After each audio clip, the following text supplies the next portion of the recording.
It's January 2009 and we're in the community of Bishi Kiltu, Ethiopia, one of the projects that Water First is supporting. In this region of Ethiopia, over 80% of the people don't have access to safe water. So women are forced to make daily trips to collect water for their families. There are 4 springs to supply the 3,500 people of Bishi Kiltu. I'm sitting on the spring cap at spring number 2. Spring water is actually groundwater that has come to the surface. Groundwater is the preferred source of supply in Ethiopia.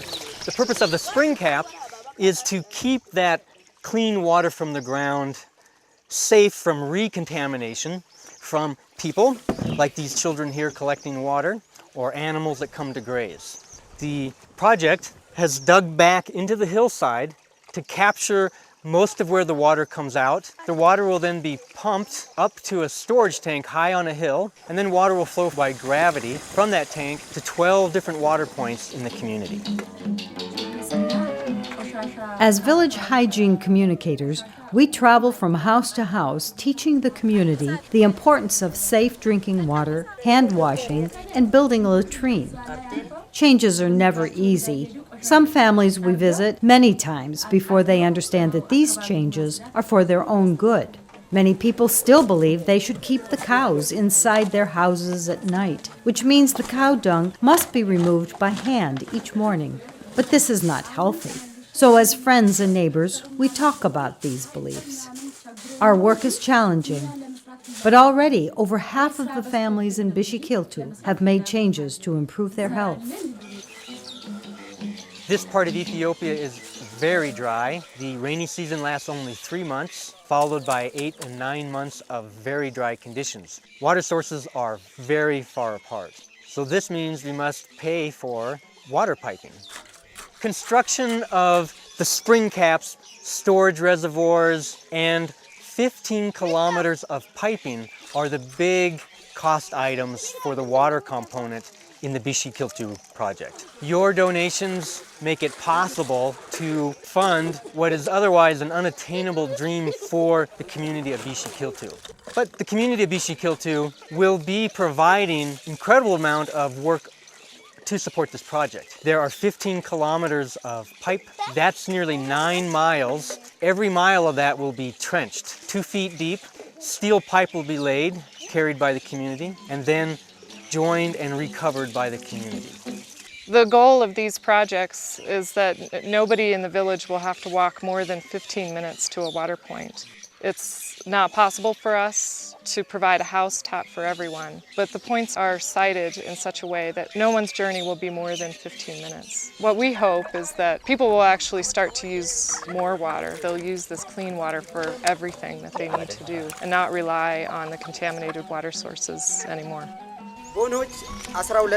Our ancestors, our elders, were suffering from waterborne diseases and spending a lot of time looking for water sources. Now we are coming into a new world, that is the availability of water supply near our houses. We expect that as a result of the implementation of the water scheme, that our women will have satisfaction and rest, and our daughters can finally attend school. I insist that our relationship should continue, that it would not stop at the end of the scheme.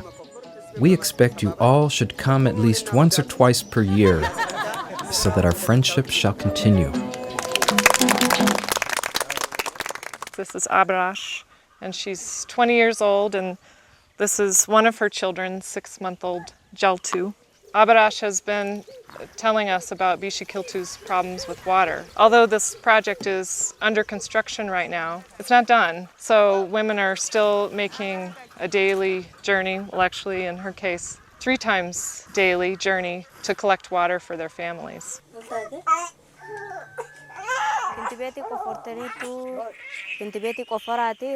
The only water we have to drink is very dirty, and it has made my children sick many times. My baby is sick with diarrhea this week.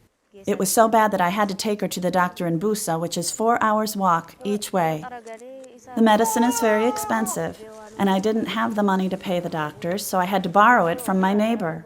I'll repay her later, somehow, with grain or animals. I asked her when she has to make the trip to the medical facility when her children are ill, that's 8 hours that she's gone. How does all that work that she does every day get done? And she said that when she comes home, she puts the kids to bed and she gets started then. That means she's up all night doing her work that she missed during the day. I first started carrying water when I was 6 years old to help my mother. I started off carrying 2 gallons at a time, but now I carry 6 gallons each trip. I make 3 trips for water every day.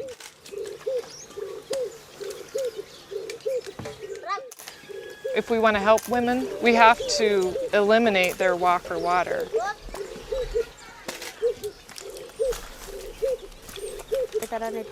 I went to school for a short time when I was 6 years old, but I had to quit school to help my mother fetch water. I want my daughters to go to school. With the new water project, my girls will be cleaner and healthier. They won't have to spend all day collecting water.